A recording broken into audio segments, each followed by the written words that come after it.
It's Wednesday, February 15th. Welcome, everybody. I am John Aravosis. This is the Aravosis Report, my nightly show Monday to Friday, 6 p.m. Eastern Time from Washington, D.C., live, talking about the latest news from Ukraine.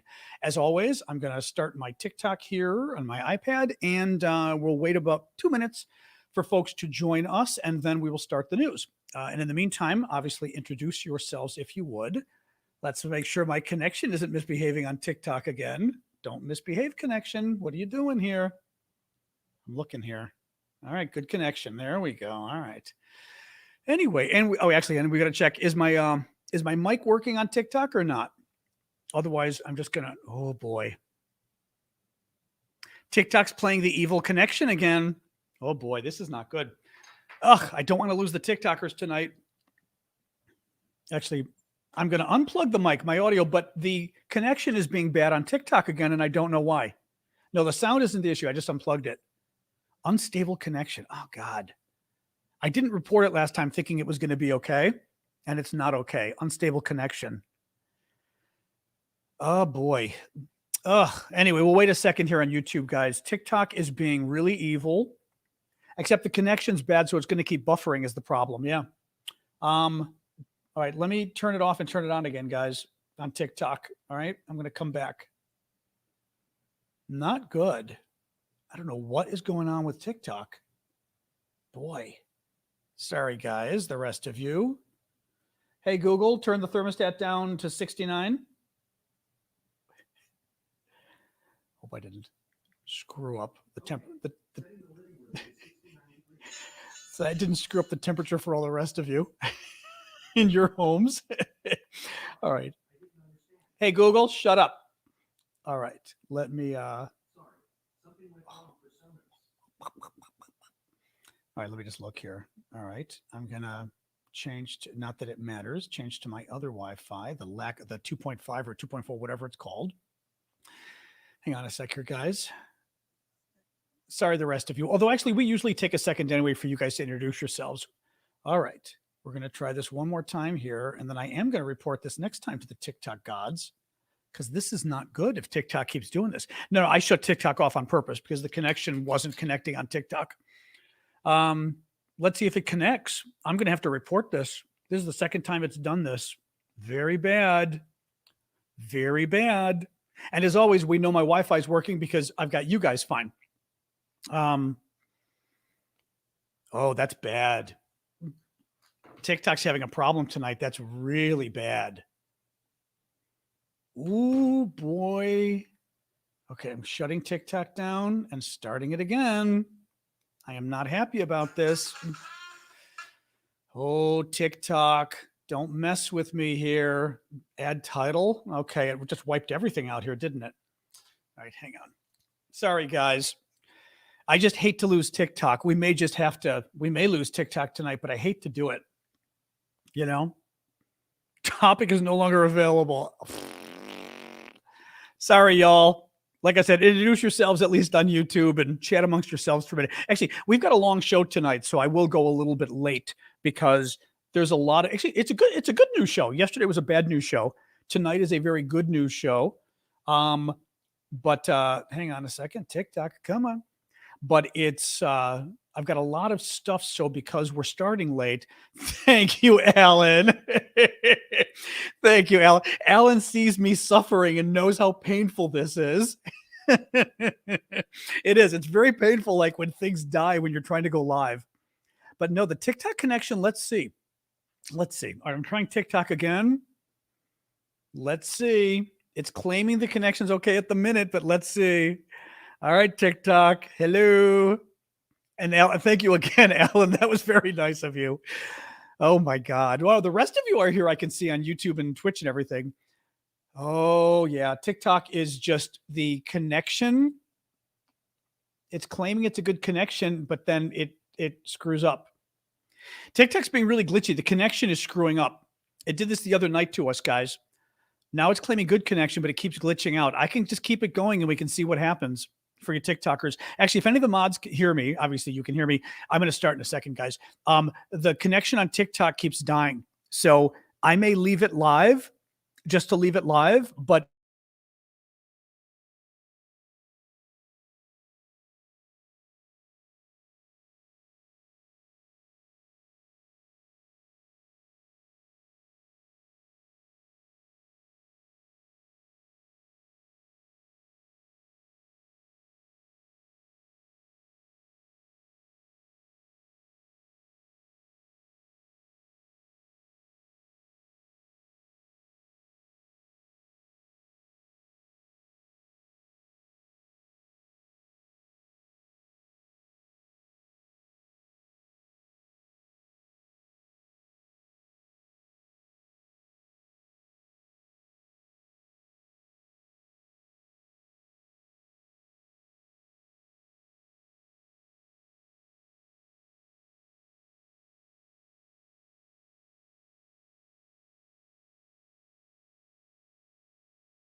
Add to the stream. All right. YouTubers and everybody else. Am I back? Hello, you all. Thank you, Jenna Mom. Thank you, Happy. I like when you guys send me gifts when I have major technical breakdowns because it freaks me out. It freaks me out. Welcome, everybody. It's back. It's back. Oh, my God. Thank you, TikTokers, for hanging in. Thank you, YouTubers and Twitchers and everybody else. Yeah, it looks like I'm guessing my Comcast internet is having a glitch. Thank you, Grayson and Frank and Nancy. But yes, I think my Comcast is glitching tonight, which screwed up my connection on TikTok and on YouTube. I am back. Sorry, guys. This is what happens when you go live with the internet. I know, deep breaths. Okay. The good news is we've got a lot of good news tonight, which is nice. Thank you, Bonnie. Compared to last night was kind of a bad news show. A lot of stuff not happy on what's going on. This is the good news show. Now, in principle, everything should be back. I'm looking here. Yep, Twitch is back. We've got about 20 people on Twitch. We got YouTube. We've got Facebook. Twitter may have died. Nothing I can do about it. I can't start it again. But all right, guys, let me get going because this is working now. So I am John Aravosis. This is the Aravosis Report. When Comcast Internet isn't trying to sabotage my show, I am coming to you guys. Thank you, Addie.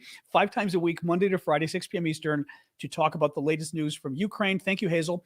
The way it works is I'm going to do about half an hour, maybe even more. I've got a good amount of news tonight, maybe half hour, about the latest news from Ukraine, and then I'll take your guys' questions. The way we do that on TikTok, you can simply submit the questions via the Q&A link. Thank you, Tattoo. Via the Q&A link that's in my profile on TikTok. Thank you, James and Al. And on YouTube and everywhere else, just use the comment box at the bottom. I do appreciate the gifts, whether it's the gifts on TikTok right now you guys are doing or the gifts on YouTube, the super chat, super stickers, because I do this for free. I do it full time, and your guys' gifts literally pay my bills. So I appreciate you. You make it possible for me to do this. So thank you. Thank you, Combat Med and Sisavera. Oh my God, what a night. Woo! All right. My connection, let's all cross our fingers. My connection, if my internet is hanging in there. All right, let's get rolling, guys. So thank you, Ronnie and Bonnie. Ronnie and Bonnie, that's cute. All right, so a lot of news tonight. Today was the second day of meetings, actually. Thank you, Loyalty and Ronnie, of the NATO defense ministers. Once a month, they basically get together and meet to talk about how they can coordinate aid to Ukraine. Planes were obviously a big topic today. Ukraine is pushing to get fighter jets from the West or from Europe, from America. That didn't really go anywhere. Thank you, Alia. Appreciate that. That didn't go anywhere today. No decision on planes. A number of governments were even, thank you, Tattooed, have even been pushing back pretty hard on planes in the last 2 days. Thank you, Happy Beach. So it's very clear that the NATO countries do not want to give Ukraine plane anytime soon. At the same time, the Brits are starting to train the thank you, big drama for the llama. Cute. The Brits are starting to train the Ukrainians on how to use some of the NATO fighters, so that's good. But ain't nothing happening in terms of letting the Ukrainians actually get planes. A little bit more news here. Thank you, Tattooed.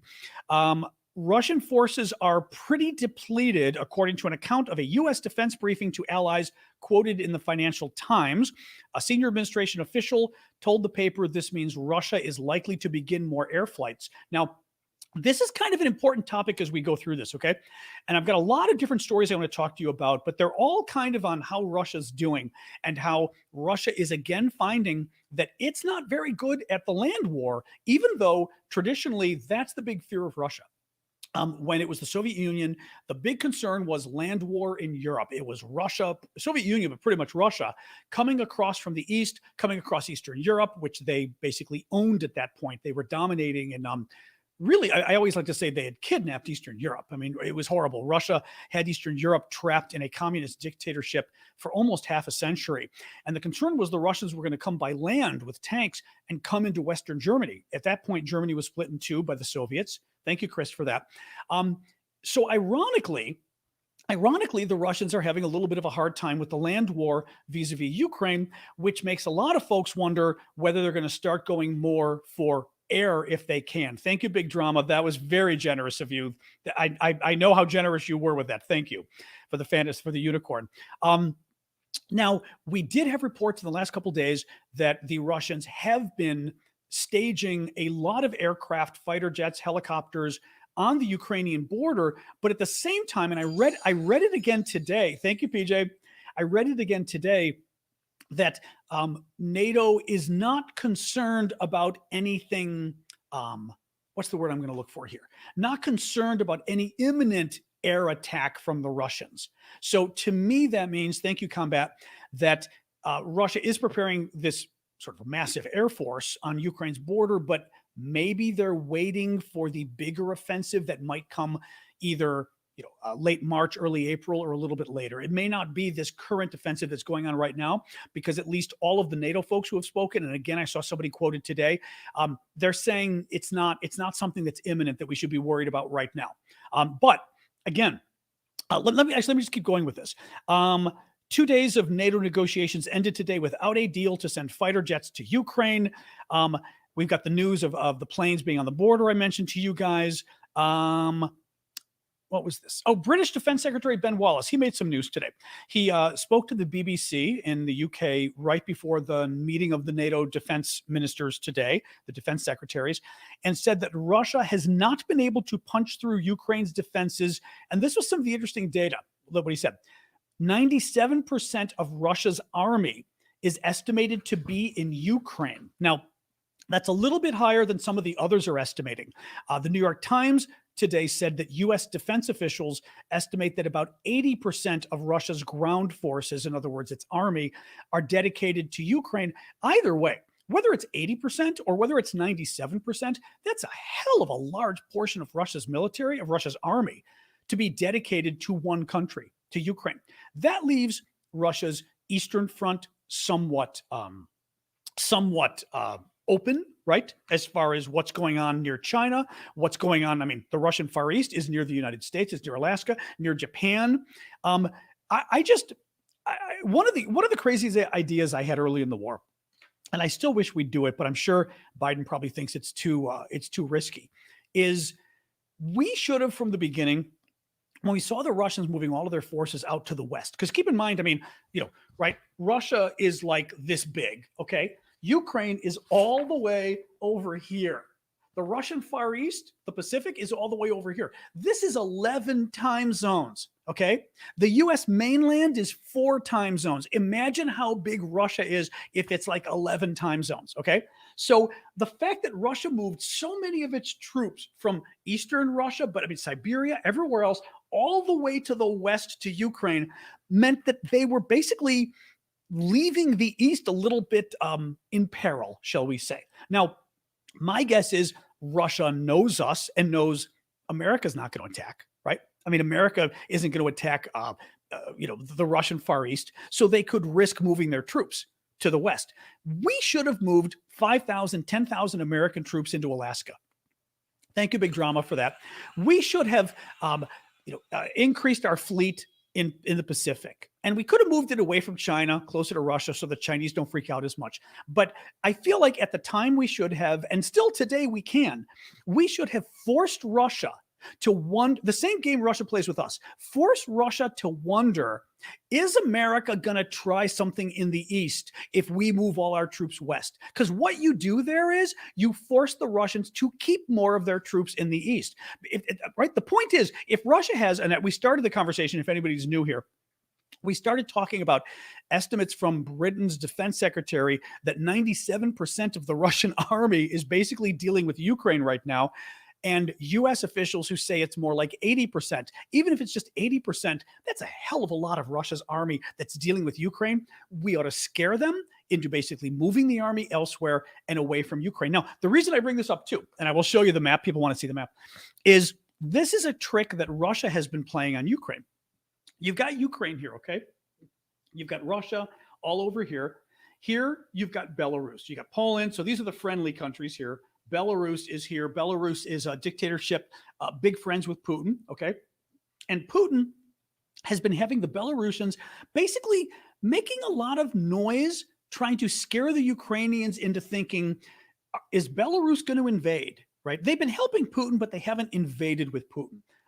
Russia, last time it invaded in February, it came through Belarus, among other invasion points. Okay, it came down here. Now, the Ukrainians have prepared the border a lot to try to stop the Russians from invading again. But the idea here is to convince the Ukrainians that the Russians and the Belarusians might invade again here near Belarus, so that the Ukrainians have to keep more troops there. Well, what does that do? If the Ukrainians have to keep troops here just in case the Russians invade, those troops are not where they should be. They should be over here near Bakhmut, over here near Volodar, over here near Kherson, right? The front, the war front itself is this. This is the front where Russia meets Ukraine. Russian troops meet Ukrainian troops. You don't want your troops over here, right? That's the thing we should be doing to the Russians, in my opinion. We should be scaring them just enough, not enough that they use their nukes, because I don't think they will, but just enough that they say, oh God, we've got to keep, I don't know, another 10% of our forces in the eastern Siberia. Thank you, Dadike, for that. That's really nice of you. Thank you. So that they've got to keep more of their forces in the east and move them away from Ukraine. What else we got here? This was a final little point, too, from Ben Wallace, who's the British Defense Secretary. He said that potentially Russia's combat capability has been reduced by 40%, and almost 2/3 of their tanks are broken or destroyed. That's what's interesting with all of this is we keep talking about Ukraine and how long can Ukraine hold out, right? How much ammunition does Ukraine have? And how much stamina does Ukraine have? As if the Russians can go for years and Ukraine can only go for a few months and we can only go for a few months. But we keep forgetting, Russia has been using a lot of their missiles. So it's not clear how many missiles they've got left. We know from, look at what the British Defense Secretary just said. 2/3 of Russia's tanks are destroyed or broken. Now, part of the issue there is the tanks that have been destroyed and broken are their best tanks. So you've got a lot of Russia's best tanks are already gone. How long can Russia keep it up? Now, they've got artillery, right? So the artillery they can use, they can just keep bombing Ukraine. But anyway, just keep that in mind when I think it is a valid concern. Clearly, it's a valid concern of how long can Ukraine go? How long will we continue to support Ukraine? I'm going to talk about a poll at the very end of the show tonight that's really not a very good poll of Americans with regards to Ukraine. But keep in mind that it's not as if the Russians, I think, can go for forever either. Just to remind you briefly, thank you, Meg, for that. I do have a Discord community that we set up, discord.aravosis.com. You can find it via the link on you guys there, YouTube and everybody else, aravosis.com. The rest of you on TikTok can find it via the link that's in my profile. That Linktree link in my profile on TikTok links you to all my links. Discord, it's neat. We've got a lot of people, it's about 1,500 of us now. We hang out, we chat about all sorts of topics, politics, Ukraine, sports, Donald Trump, recipes, my dog. I've got to put a really cute video of my dog up about half an hour ago. And one of the other neat things we do is we've got a lot of auctions that we've been doing for several months now to raise money for Ukraine and to raise money for my work. I do this for free. I've been doing it full time since the war broke out. And the money I make doing this comes exclusively from you guys. Sadly, there are no rich people who pay me to do this. The U.S. government does not pay me to do this. I wish they did, but they don't. You guys are the ones who pay my bills and make it possible for me to do this. So first of all, thank you for that. Second of all, that's why I keep reminding you that I appreciate the gifts on TikTok and your guys' gifts. But one of the ways, thank you, Marcy, one of the ways that I support myself with this, but also help Ukraine, we auction cool things from Ukraine on my Discord, and 50% of the auction revenue we channel back into Ukraine. We've bought things like Starlink internet, evil Musk Starlink, but still it's important.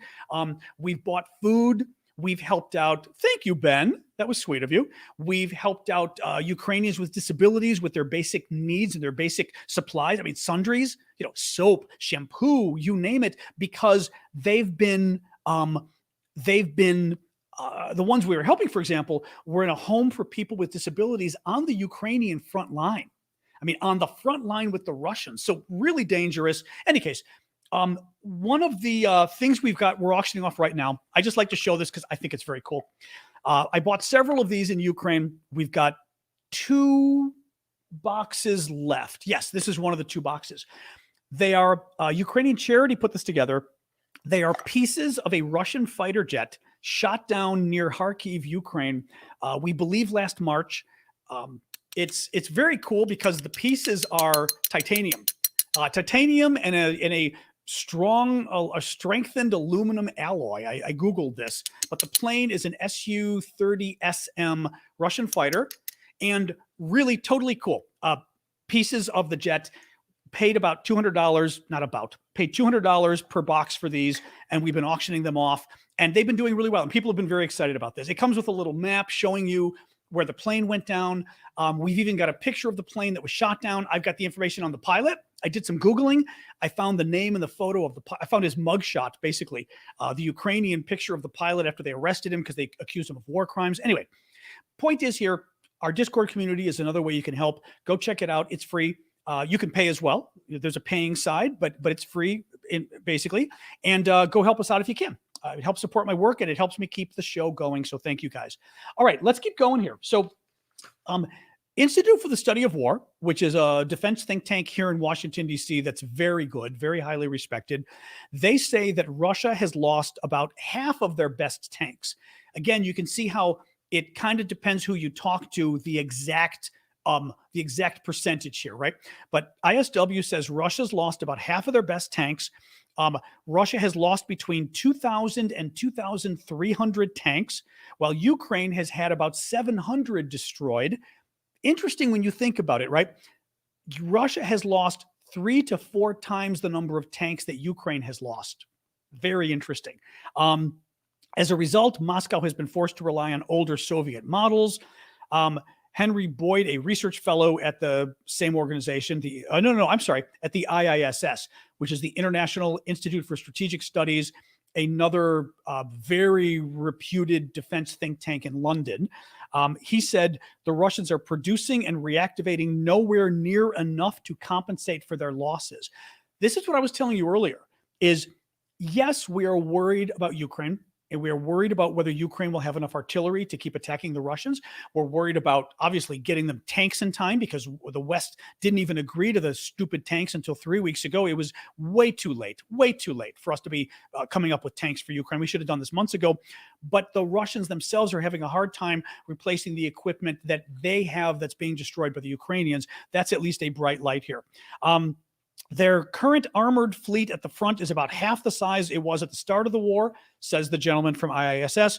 However, here's his point, and this gets us back to the Air Force, which is a comment or an idea I want to keep in your mind, is what does Russia plan on doing with its Air Force? Okay, listen to this.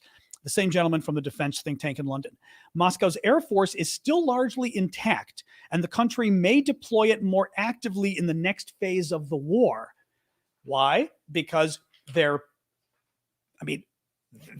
running out of men and they're not running out of men. I mean, they've had to go and got a lot more men who are not qualified, right? A lot of these newly mobilized men, they haven't had a lot of training. They don't have very good weapons for them. They don't have very good equipment. And they're throwing them at the Ukrainians and literally having them just run at the Ukrainians and get mowed down and killed. It's really bad. And they don't have enough of the tanks and everything else now. So Russia will have to start shifting to air. The question is, will they be successful in doing that? And of course, that brings up exactly what D is saying on TikTok, send in the F-16s. We keep saying, oh no, the airplanes don't matter. The airplanes don't matter. And at the same time, all the information that we keep reading and hearing is saying Russia looks like they're going to be pivoting to air power, potentially. Well, I will say this, and this is something that I will leave more to the defense experts out there, meaning those of you who are actually, former military, current military. There are ways of shooting down planes that involve other things than just planes. So in other words, if Russia is going to be using their planes more, if we don't give Ukraine planes, then we better make sure we're giving Ukraine a lot of surface-to-air missiles, right? I want to say, is the Gepard the German vehicle for surface-to-air and shooting things down? Stinger missiles, things like that. So hopefully, Patriots, hopefully we've compensated and we're compensating Ukraine for not sending the planes by sending a lot of everything else. We hope. B. Smith, I don't know if you meant to throw a question in there. If you did, feel free just to write it. Let me see what else I got here from these guys. Oh, so here's what I wanted to do. This is going to be a few minutes, but I think it's really interesting. And like I said, we're not going to end on the hour because I started late with the connections and there's a lot of information. I had talked to you guys the last few nights about Volodar. Volodar is Ukrainian town.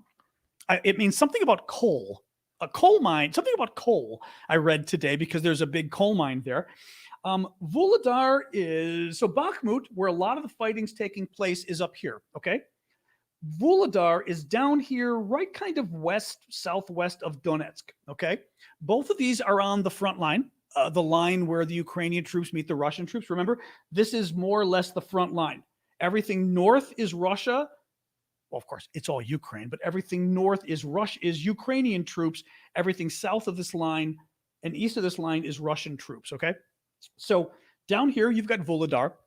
Volodar, the Russians got decimated there. You're paying me, Uncle Left. Who's paying you? You're paying me. No one's paying me. The only pay I get from doing this full time is your guys' gifts. So keep the gifts coming and keep Uncle Cleft happy.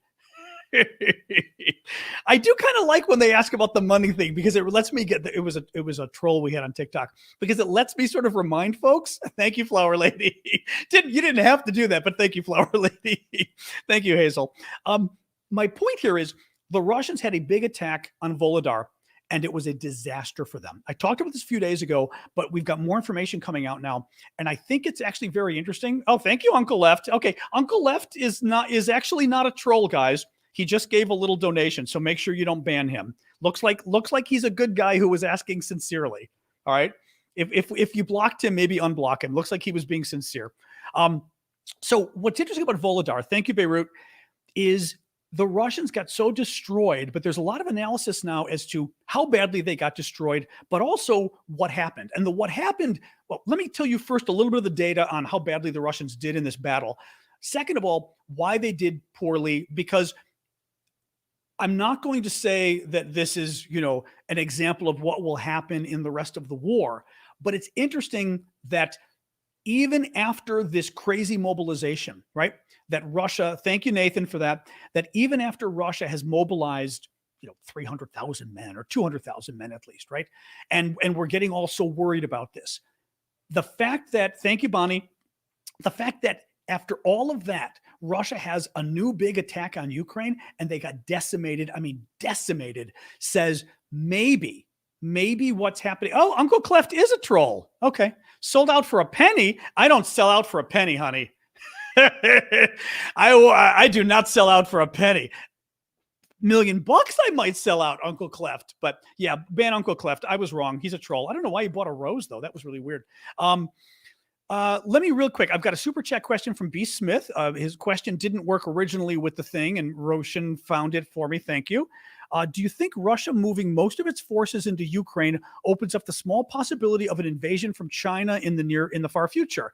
The issue is, I'm not convinced China's going to invade, but it certainly puts Russia more at risk. The fact that Russia this is what we were talking about a little bit earlier. The fact that Russia has moved so much of its military either into Ukraine or near Ukraine. The figures are anywhere from 80 to 97% of its army is dealing with Ukraine now. Means it's not in the rest of the country protecting, for example, China, which is in the Russian Far East. Japan, even. I mean, there's a big issue with Japan as well, right? Because the Russians basically stole some Japanese islands. I think the Japanese call them the northern islands. The Russians call them the Kuril Islands in northern Japan that the Russians stole after World War II.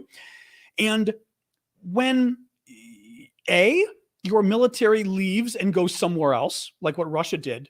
So the Russian military is in the western part of the country, 11 time zones away. It is not defending the Russian Far East. It is not defending against China. It's not defending against America in the east. Alaska's right there. I mean, Alaska and Russia are a couple miles apart from each other when you get, really close, like was it Big Diomede, Little Diomede Island, or the Aleutian Islands and all that. Japan.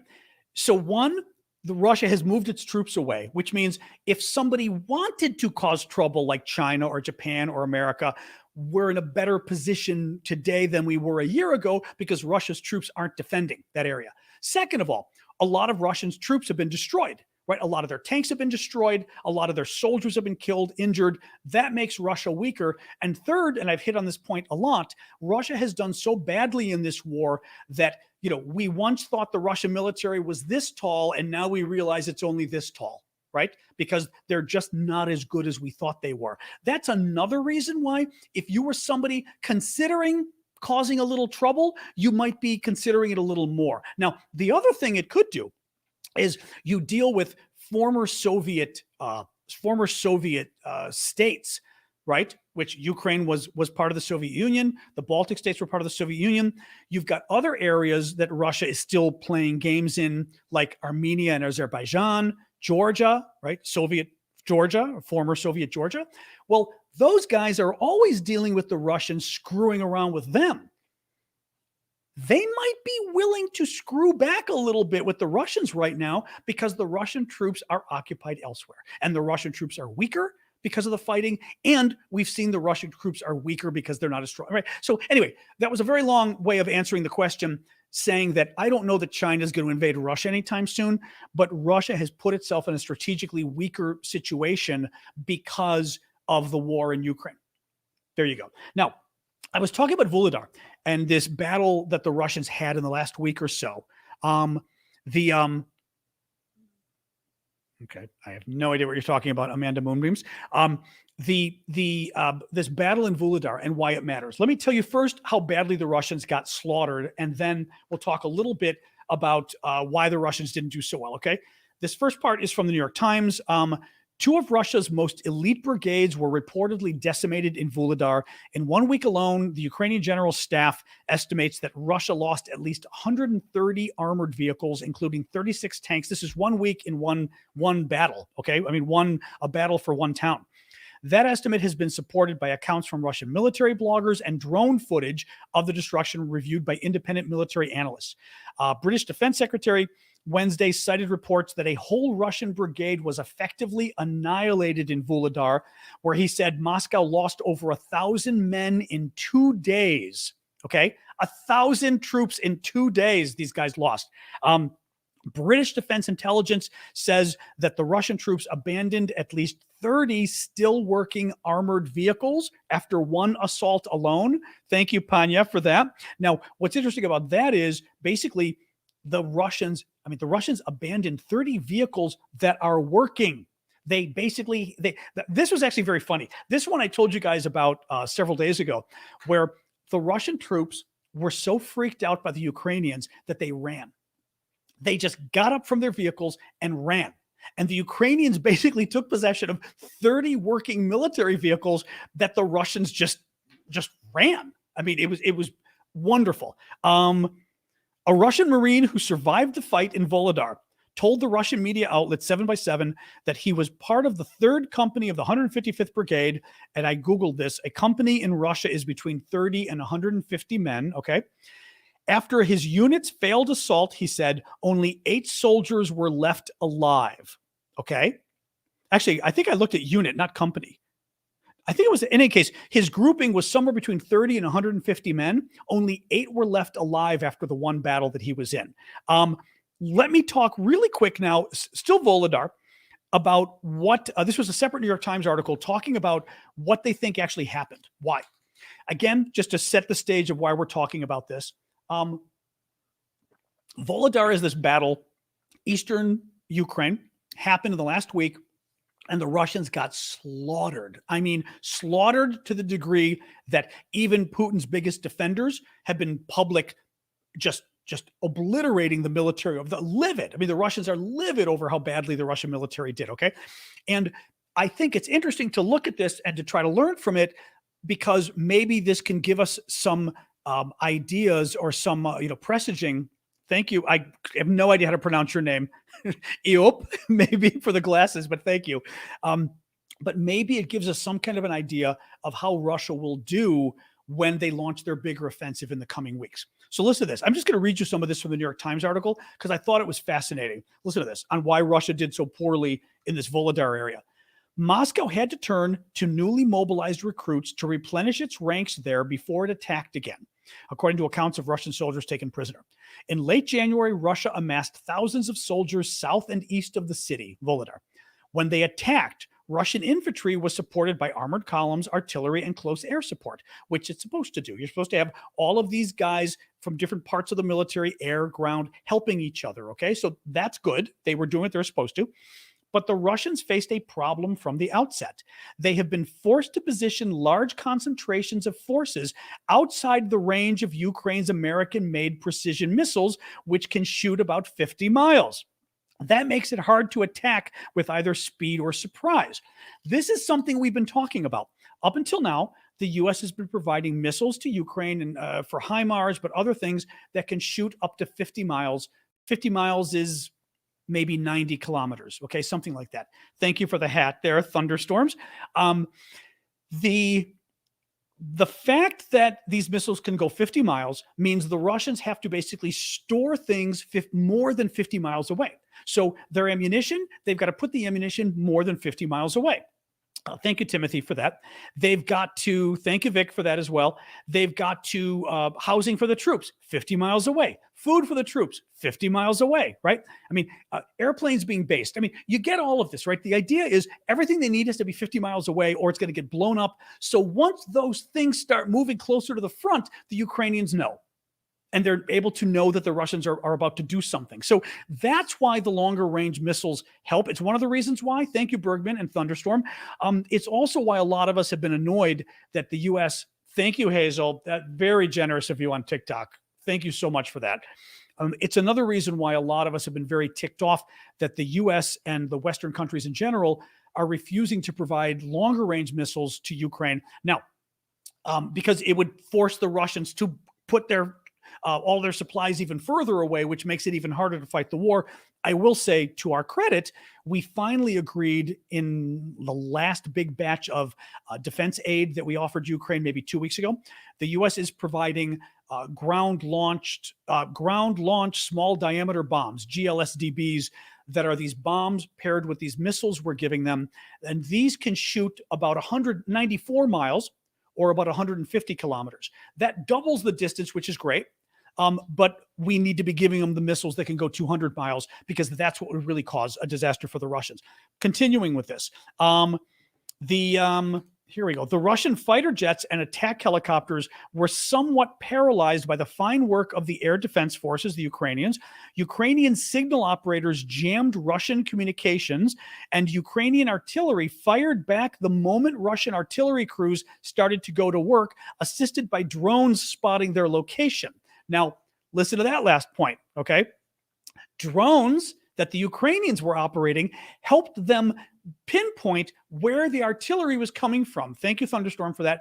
Now, artillery, you'll recall, artillery are those big guns you see, like your typical sort of military thing where you see there's like a plate and then this huge gun coming out of it and, boom, boom, it shoots like that. That's artillery. And these things can shoot, 20 miles, 25 miles, whatever. They shoot really far. The danger with artillery is, thank you, Thunderstorm, for the pasta. The danger with artillery is you don't want the other guys to see where you're shooting from before you move the artillery, or they're going to fire back at you.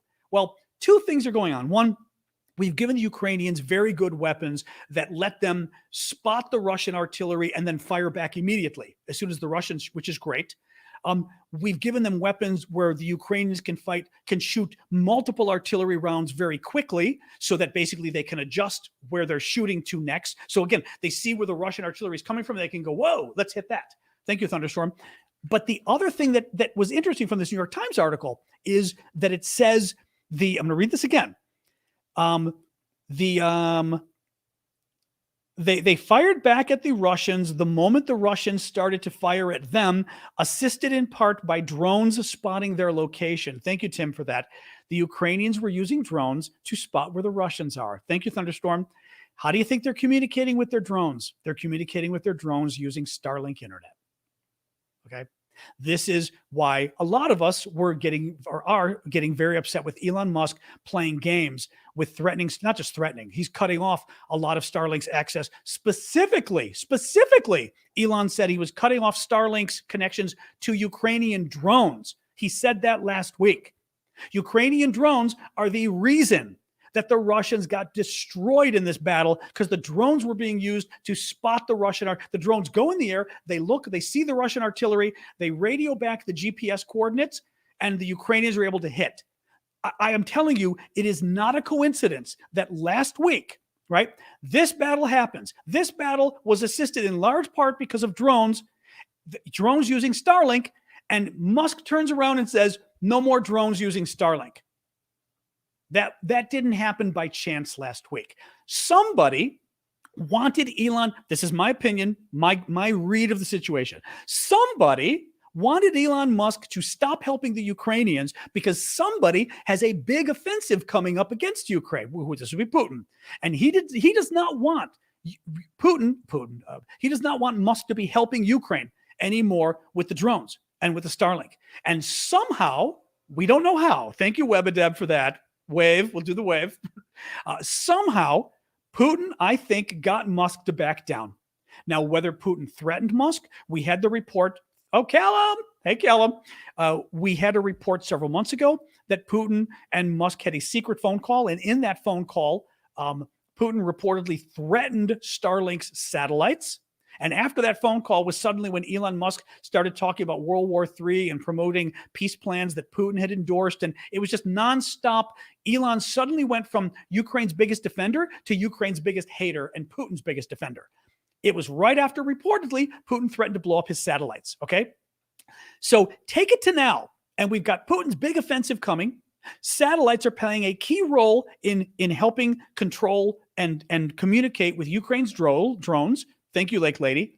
And suddenly Elon Musk pulls the plug on Starlink helping Ukraine's drones. To me, it's because Putin did something. And whether Putin threatened more of Musk's satellites or whether Putin offered Musk something, I don't know. Hey, you're the future of electric vehicles. Wouldn't you like a lot of our minerals in Eastern Russia that you need for your batteries? I don't know. But I am suspicious as hell of what Elon Musk did. Thank you, Cheryl Moore. What conversations he had with Putin or interlocutors of Putin that basically either scared him or convinced him. Thank you, Mookie. Scared Musk or enticed Musk to cut off Ukraine. But something happened. Of course, it's speculation, but it's speculation. Somebody's saying speculation. Duh. I mean, what do you think? I'm talking to Elon Musk? Speculation. What does that word mean? Speculation. I mean, I don't even understand, whatever. Those kind of comments always drive me nuts because it's like, it reminds me of people who say, that's your opinion. And they think somehow it's like an insult and undercutting your argument going, that's your opinion. And you're like, yeah, it's my opinion as somebody who's been doing this work for over 30 years, who has a master's degree, a law degree, speaks 5 languages, has been to 33 countries. Yes, that's just that is just my speculation. As somebody who's kind of an expert at this stuff, but whatever. Anyway, sorry. Thank you for the pause there. The final little point from the New York Times article about Volodar. In fact, he said drone operators were able to spot Russian positions even as they moved into place, offering another advantage. So in other words, the drone operators spotted the Russians before the Russians even fired. The Ukrainian drone operators, again, using Starlink, were able to spot the Russian artillery before it got set up. I mean, how's that for amazing? Okay. At the same time, Ukraine was hitting Russian concentrations away from the front lines, including command posts and depots. Let me mention really quick, I've got a Patreon set up as well that you guys can help with.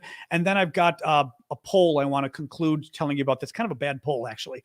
I do have a Patreon set up. It's patreon.com/Aravosis. You can find it on TikTok via the link in my profile, the Linktree link. The rest of you can find it with aravosis.com. And Patreon is simply a way that you can support me or other creators on a monthly basis. $5, $10. If you got a lot of money, $25 a month. But it's a way for creators to basically know how much money they're getting. And it just makes it a little bit I mean, trust me, your gifts are more valuable in a way. But nonetheless, it's a nice way to sort of do a regular commitment to supporting the creators. So if the spirit moves you, if you've been watching me for a while and you like my work, it's patreon.com/Aravosis. I do not take any money for this. I've been exclusively working on the money you guys have been giving in gifts. So thank you for that. Finally, there is a new poll out, a not very good poll from the Associated Press and NORC. And the poll is showing decreasing support in the U.S. for Ukraine, particularly what interested me, it had something about refugees, and I'm like, give me a break. I mean, I care about refugees, but the biggest concern right now we have is not Ukrainian refugees and how many America's letting in. The biggest concern we've got right now is to what degree we are helping Ukraine militarily, right, and going to continue helping them. Listen to this. So the poll was looking at May of 2022, so May of last year, so that eight months ago, maybe, and comparing it to January, so 8 months later or so. And for example, I did grab the wrong part. Son of a bitch. I grabbed the wrong part of the poll. I grabbed the wrong part of the poll. Hold on. I've got it here. Basically what the poll showed was that American support for providing weapons to Ukraine is decreasing. That's not good. Here we go. Democrats are holding at stronger numbers than Republicans. That's not a surprise. Thank you, Hazel, for the crown. Hang on, I'm pulling up the poll right now. Tweets and replies. I'd sent it to a guy in Sweden on TikTok earlier today. So here it is. Okay, that's better. I don't know how I copied the wrong part of the poll. Okay, providing weapons to Ukraine. So May of 2022, 60% of Americans, adults, supported providing weapons to Ukraine. Today, 48% of American adults support providing weapons to Ukraine. That's a bad drop. 22% say they neither oppose nor support, so they're kind of wiggly. 29% against. Democrats, 63% in favor, 17% against currently. Republicans, 39% in favor, 37% against currently providing weapons to Ukraine. That worries me. The overall number, as I said, 60% of Americans back in May supported providing weapons to Ukraine. Now it's 48%. That's bad. Now, the one ray of hope, I will say, is I didn't realize that the poll numbers were that bad last May. I mean, last May, there were only 60% of Americans who said they were in favor of providing aid to Ukraine. Now, opposed was only 19%. So the rest of them were in the middle saying, I don't know. It was only 60. I would have thought it was 70 or 80% last May, right? So the fact that it was only 60% and then dropped to 48 makes me feel a little better. A little. Thank you, Sangha, for the hat. But I do not like to see these poll numbers dropping like this. They're certainly dropping more among Republicans. Let me tell you again how much Republicans dropped, but they're dropping among Dems too. Republicans, so support for providing weapons to Ukraine. Republicans dropped from last May from 53% to 39%. So that's a 14% drop, or 14-point drop, we say when we're talking about polls. Democrats dropped from 71% to 63%. That's 8 points, but it's still 8 points. That's not a small amount. Now, I will tell you, my concern with this, and I've been saying this all along, Biden is not selling this plan to anybody. I mean, what's he doing to convince Americans to keep supporting Ukraine, right? Now I realize, he's not a great salesman, okay? I mean, I think Biden's doing a excellent job with Ukraine. Some bad aspects, such as he's afraid of Vladimir Putin. He likes to go very slowly, and we need to stop going slowly in helping Ukraine. We need to get them the stuff now and stop, like the planes. Let's not wait 6 months to agree to the damn planes. Let's just agree now and start, because we know in 6 months they're going to approve the plane. They will. I guarantee you, in 6 months, we're going to agree to give Ukraine the damn planes. And then we're going to look back and go, well, why didn't we just do it 6 months ago and get the damn things moving? Because in 6 months, they're going to approve it. And then they're going to say, well, it's going to take a year. The Abrams tank's the same kind of thing. In any case, it's, so I think, look, overall, I think Biden's done a good job, as I said, but I think he's dragged his feet on this. And I'm already, with the polls, I was saying the polls and the things. I don't think he has done very well trying to educate the American people as to why this war matters. Now, I don't think he's a very good communicator to start with, so that's part of the problem, but I don't think he's tried very well. You need Obama. You need Bill Clinton. Frankly, we need some of the Republicans. Some people like Mitch McConnell. Mitch McConnell's a horrible speaker, but Mitch McConnell's influential. We ought to be getting people like Mitch McConnell, who's very, mind you, there's a lot of Republicans who are very supportive, okay? Oh, thank you, Kristen. Kristen Deswani just pledged on Patreon. That was sweet of you. I just saw my phone, a message popped up. Thank you for that. That was very nice of you.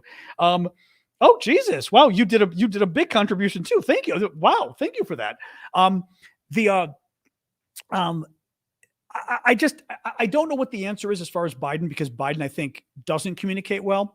But Jesus Christ, we don't have much of a choice. You have got to sell the American people on why this war matters. And frankly, it's not just, I mean, I think it's a valid question. And what I mean is the American people have a right to know why we're helping Ukraine, right? Why is it that we think Ukraine matters, right? That's a valid question. I mean, I think it does, but morally, why it matters to help them, strategically, why it matters, why Europe, for example, right? One of the comments, Donald Trump would say this, and I don't mean that in a knocking Trump, but it's a constant thing Trump would say. Why are we helping so much? Why doesn't Europe do it? Well, that's a good question, but we need to give a good answer, right? As to why is it important for America to help? And overall, why does it even matter to America if Russia takes over Ukraine? Why does it matter to our national security? I think these are obvious questions, and they're fair questions. They're the kind of questions that American voters would legitimately want to know. They would legitimately want to know. And we should be explaining this to them, and you explain it to them regularly. You don't just do one speech. Think of Donald Trump. I really mean this. Trump, for all of his flaws, was an excellent communicator, which is funny because I think his command of English is a little funny sometimes. But Trump, he knows how to come up with little names for people, right? And he always and he keeps using it. Trump once, as an example, Trump used to claim that there was a federal program or some benefits for veterans, Veterans Choice, I think it's called, or something. And Trump constantly claims he created it. Barack Obama created it. Trump signed some legislation that expanded it, but Trump would always say, I created Veterans Choice, right? Now think about that.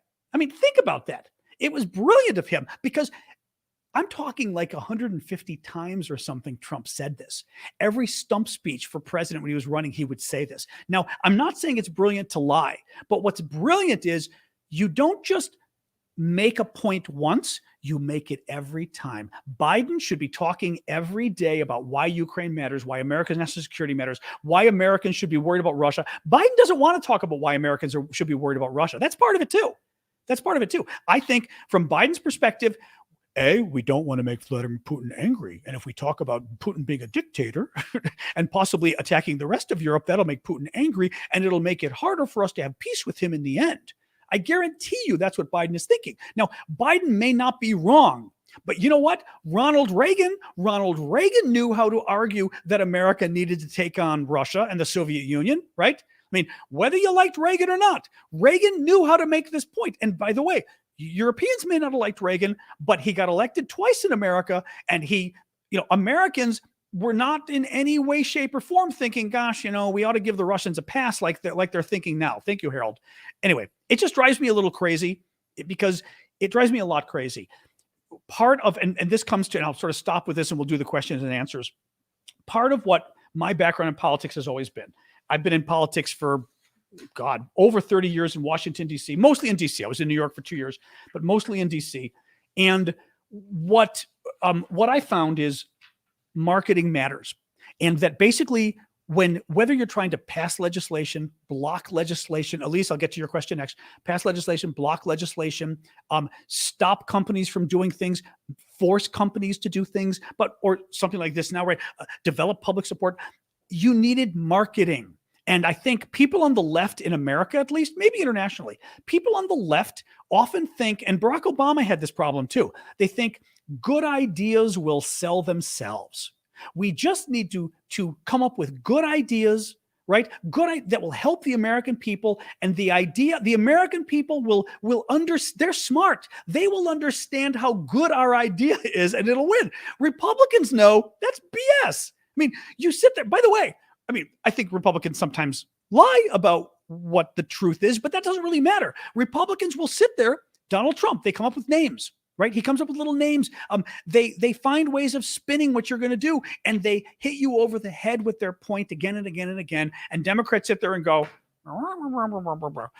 whatever. it's all right. I'm going to go back and we'll go back to this now. All right. So Eliza's question, and then we'll jump to the Q&A. Her super chat. Do you think the U.S. numbers in the poll weakening could be related to recent bad news? Maybe. I bet they'll come right back up again as soon as Ukraine takes some land back. No, that's an interesting question. It could be because you've got a lot of the news that makes us feel like nothing's been happening for months, right? And not just nothing happening, but we keep reading these stories of, oh boy, are we going to run out of ammunition? Do we have enough artillery to give Ukraine? Can Ukraine really hold out? Look at how much Russia's bombing them every day. The Russians say they're willing to go for years. Like, all we're hearing is scary talk and the old, Russia's threatening to nuke us, right? I don't know why I did that like Richard Nixon, but whatever. And we're not hearing, oh my God, Ukraine, right? Because also there haven't been a lot of oh my gods. It's been kind of static for a couple months now, although it's getting interesting what's happening now in the East. As we said, this Volodar attack, the Russians, it was a disaster for the Russians, but there's still concern as to what's going to happen next to the Ukrainians, and whether the Ukrainians are going to do as well, who knows? In these new offensives. But yeah, I think people like a winner. And if Ukraine were to start losing big, people would start to go, okay, well, what, we put all this money there and Ukraine's losing. What's the point? I mean, or we've put all this money and look how well they're doing, like you said, Elise. No, I think it's a fair point. But I think all along these poll numbers should have been stronger. And by the way, okay, final point here. I still think, even accepting what Elise is saying, I still think the poll numbers would be a lot stronger for Ukraine in the U.S. and probably the rest of the world if our presidents, our leaders, thank you, referee Gabe, our leaders would do more to educate people about why it matters. I mean, I'm telling you, like, thank you, Happy Beach. I always say, what are the 2 or 3 talking points, right? Tell me the 2 or 3 talking points that the American government has made clear. Forget America, pick your own government, as to why it's important we support Ukraine. I couldn't name any of them as to what Biden's been saying. I don't know, right? What? Give me 1 or 2 points Biden's been making about why Ukraine matters. I don't know. Genocide? I mean, I really don't know. That's a problem, right? Everyone here should be able to say, oh yeah, whenever Biden talks about Ukraine, he's always mentioning these 2 big. Think about Donald Trump, okay? I said this too with like with the first election. That first election, 2016, Donald Trump versus Hillary Clinton. Hillary, what did Hillary stand for? And again, the 2 or 3 big things Hillary Clinton was advocating to be as president, I don't know. I talked to a New York Times reporter at the time, a friend, and the reporter said to me, name 3 things that Hillary's campaign is devoted to. And I went, I don't know. And I don't mean 3 things you think maybe. I mean, what are her 3 big points? I don't know. Donald Trump, what are his big points? And I immediately went, oh, bash the Mexicans and create a wall and kick out all the Arabs, right? Kick out all the Muslims and put up a wall to stop the Mexicans. I mean, immediately, we both knew exactly what Donald Trump's top 2 issues were. I think they were racist as hell issues. That's not the point. We knew Trump's issues like that. Hillary, today, I still can't tell you, especially now that it's been 7 years, I can't tell you what Hillary ran on. Hillary, I think, had 10,000 issues. She was, and again, God bless her, but 10,000 issues. Donald Trump, you still know Donald Trump's 2 big issues from back then. That's the difference in political marketing. And again, the point is, you don't have to pick racist issues, pick any issue, but then you've got to sell it to people. All right, let's go. Thank you, Elise, for that, by the way. Let's go Let's go do the rest of the questions.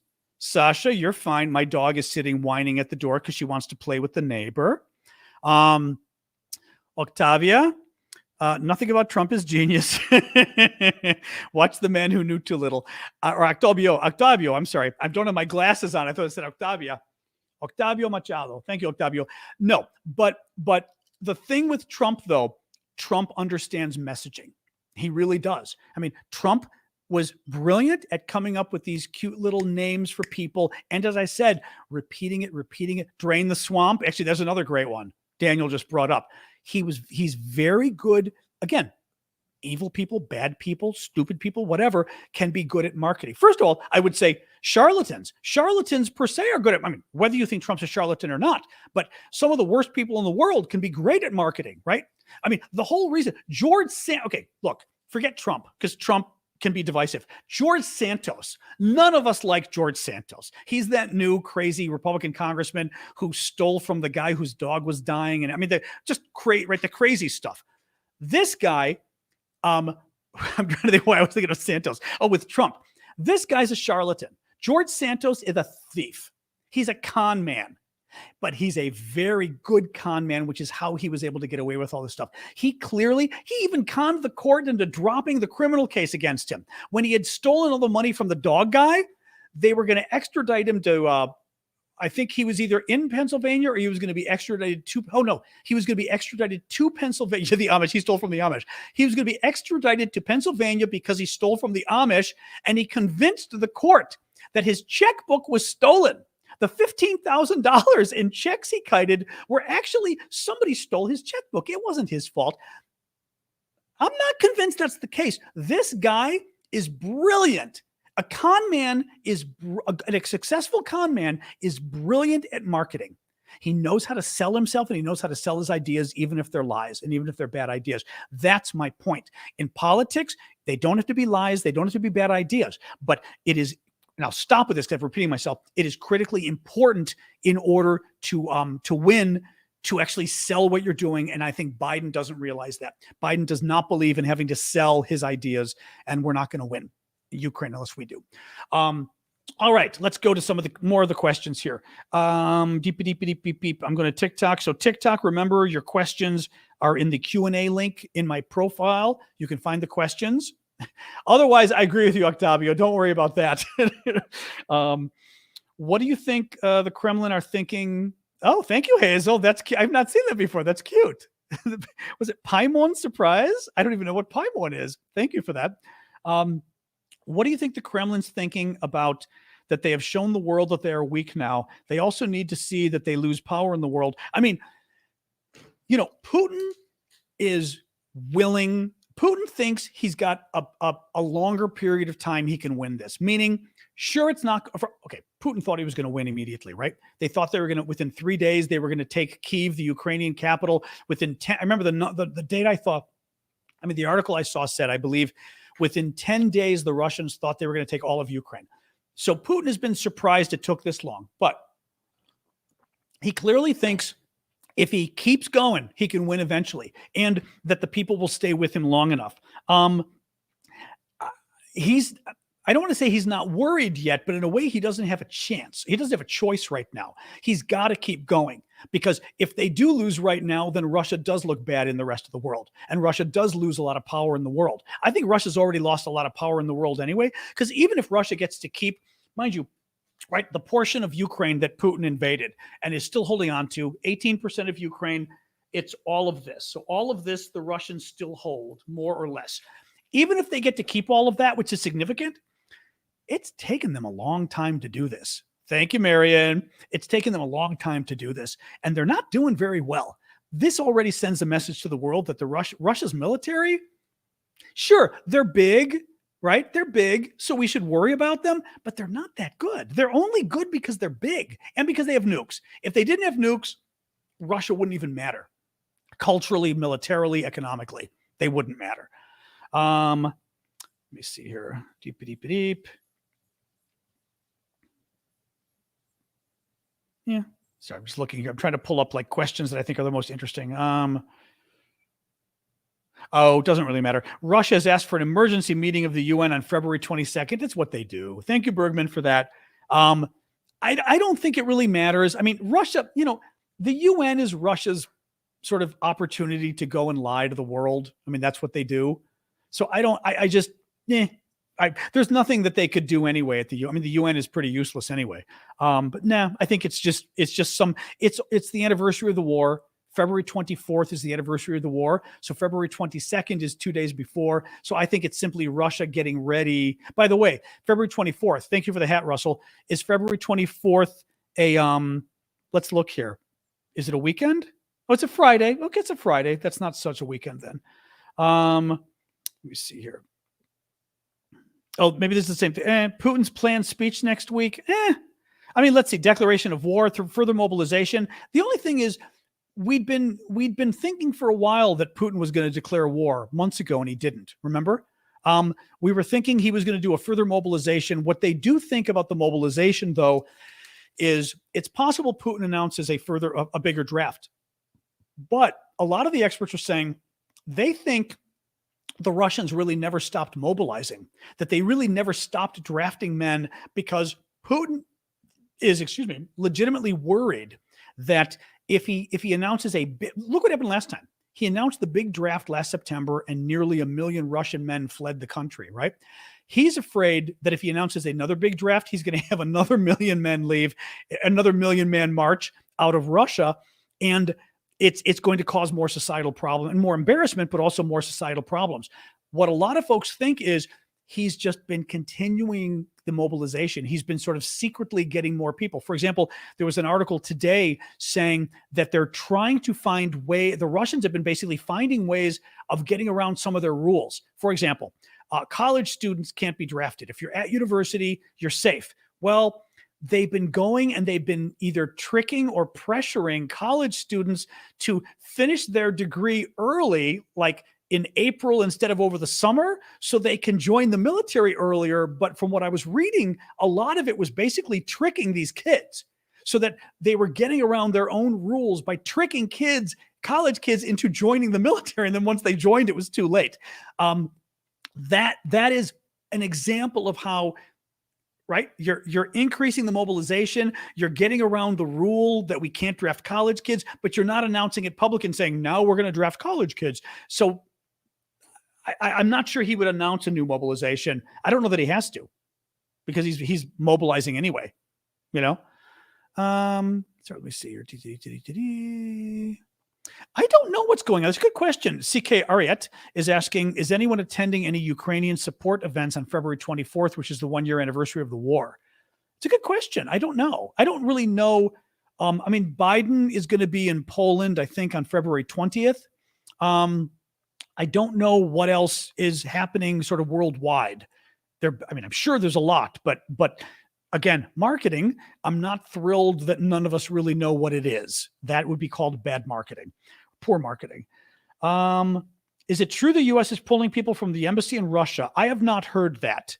What the U.S. did was the U.S. Embassy the State Department put out a statement urging all Americans to leave Russia. So everybody who isn't an American diplomat to get out of there immediately. Everybody, which concerns me a little. That's interesting. That's an interesting new development. I would say it's not nothing, but it's not the embassy that I know of.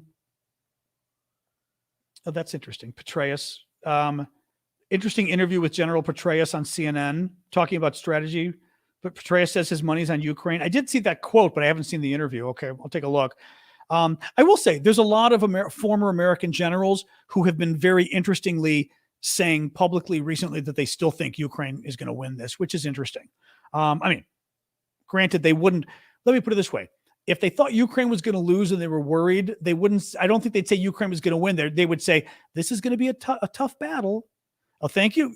Oh, Loop. I'm going to call you Loop with the guitar since I can't figure out how to pronounce your name there. I'll say Loop. Thank you for that.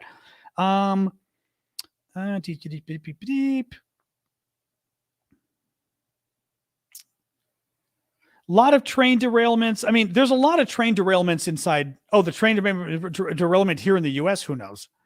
Who knows? Let me see if there's more here. Otherwise, like I said, we'll do a few more questions, guys. We're almost at the hour mark since I got started late because my internet connection was being evil on TikTok. What kind of nation would Russia be if they win? Would any nation trade or deal with them? If Russia were to win and take over Ukraine, the U.S. would try to leave as many sanctions as possible. I'm not convinced. I don't know where Europe would be on that, right? I don't know. I don't know where all of Europe would be. I think you would have severe sanctions staying on Russia because the U.S. could, a lot of the financial stuff we'd probably keep on them. Beyond that, I don't know. I worry that the world would start to do business as usual with Russia. Having said that, here's the other thing too. If Russia were to win, we'd go full bore supporting a guerrilla war in Ukraine, which means providing weapons just like we did in Afghanistan, basically to the resistance, to the people fighting inside, so that they can just keep attacking Russian troops, so that basically Ukraine would be it would be like Afghanistan. It would be a never-ending war for Russia. So I think that's at least one. That's not hopeful because it means Ukraine would lose at that point, but hopeful in the sense that I don't think this war ever stops for Russia is the thing, right? Even if Russia wins, the Ukrainians aren't going to stop fighting. I mean, they'll try to clamp down, but you're clamping down on a country of 43 million people. Good luck. The West is going to continue. And I mean, so many of Ukraine's borders are with Poland and with Romania and Slovakia and all these places where Hungary, their Western country. Hungary may not help, but the other countries will help. We can slip a lot of weapons in to the Ukrainians to just keep blowing up the Russians. I think it would be a never-ending problem for the Russians. Well, Europe might leave the sanctions. Well, leaving the sanctions depends what you mean, Callum. You mean, thank you, Lake Lady, for the slime, by the way. You mean Europe would leave the sanctions in place, or Europe would leave the sanctions regimen and start trading? I fear that a lot of the European countries would start trading. You know which two. I'm not gonna be mean and name them, but I think 2 European countries in particular would jump at the opportunity. Probably Italy too, but the other 2 certainly would. Thank you, Grouchy, at trading with Russia again. We don't know which countries were for and which were against giving Ukraine planes today. What we do know is U.S. in the last couple of days has spoken against it. Britain came out today and said, oh, planes. We should be talking about that later. The Germans have been saying, let's talk about it later. So a number of countries in the last couple of days have been like poo-pooing the idea. So, all right, I will do a quick recap here. Oh, itching my eyes here. I will do a quick recap on the stories we talked about, and then I'll go to the Discord for a little bit. Maybe not a crazy night on the Discord, but we can go hang out a bit. Thank you, Zoe, for the hat, because I think I didn't hang out last night, but I did hang out the night before. So we'll do a Discord hangout. That's discord.aravosis.com.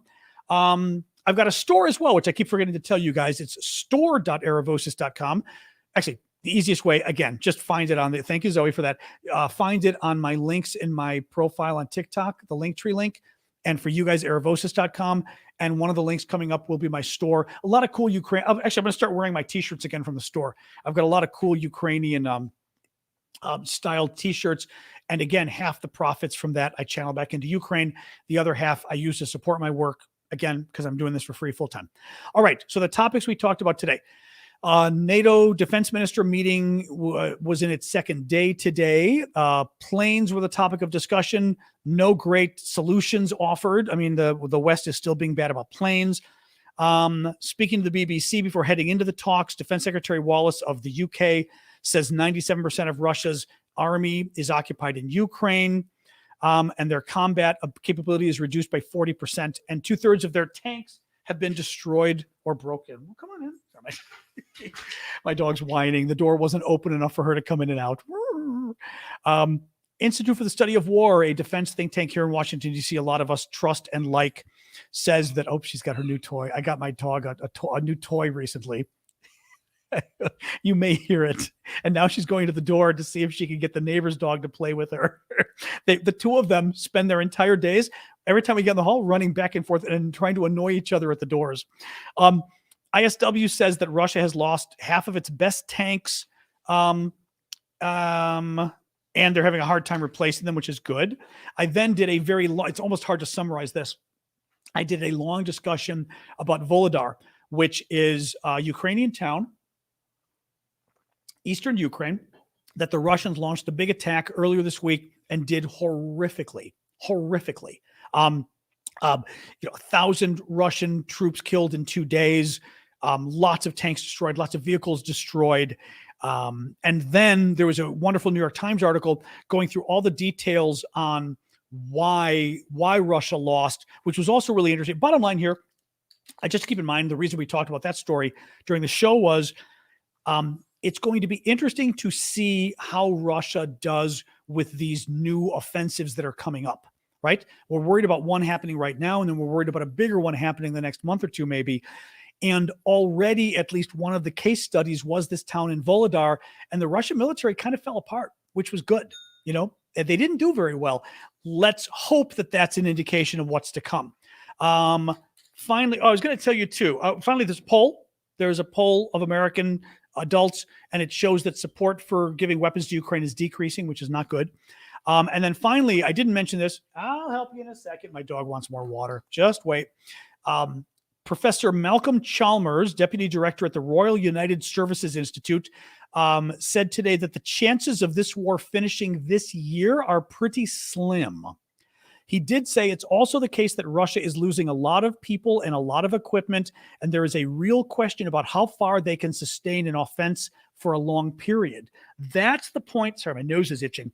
That's the point I keep raising for you guys, is that you got to keep in mind that of all the, we always talk about I'll close with this point. We always talk about the problems Ukraine has. Ukraine's got to get more weapons. People are getting tired. Can they keep fighting? Blah, blah, blah. Russia's facing the same problem. I mean, Russia's got a lot of artillery. They've got a lot of men, but they're having the same problems they're facing, like this guy just said. They're losing a lot of men, a lot of equipment, and there's a real question as to how long they too can sustain the fight. And the question is, who can sustain it longer? But we got to start helping them with more weapons and better weapons, in my opinion. All right. I'm going to call it quits, guys. Thanks for joining. Sorry about the little technical glitch we had at the beginning of the show with the internet. I will go over to the Discord and we'll hang for a little bit. Discord.aravosis.com. You can also just find it via the link in my profile on TikTok. You guys can use the aravosis.com link. And as I said, we go and hang out there. And if you're new, you got to click on the README, read the README, click the box at the bottom of the README that accepts the terms and conditions, and then the rest of the show will pop up. The rest of the content on the Discord. Scroll down, left-hand column, you'll see voice channels, and you'll see John's After Party. I hang out on the voice, and everybody else hangs out typing, and we just hang out and talk, and my dog sits and plays with I'm going to show you guys here. My dog is sitting with her new toy. Oh, that cracks me up. I wish you guys could see. You guys got a good view. She's just sitting here with the toy in her mouth and the tail going and going. She cracks me up when she does that. It's the cutest thing. Now you guys know, at least the TikTokers, now you know why I laugh when she's doing this stuff. She's got the best personality. She's just insane. All right, guys, I'm like crying telling you this. It was too funny. All right, let's go to the Discord. Otherwise, I'll be back tomorrow night, 6 p.m. Eastern time, US guys. Remember, Monday to Friday, 6 p.m. Eastern, I am here. So set your reminder on the calendar, and I'll see you guys there. All right. See you tomorrow. Otherwise, let's go over to the Discord. Thanks again, guys. Appreciate it. And mods, as always, and the gifts.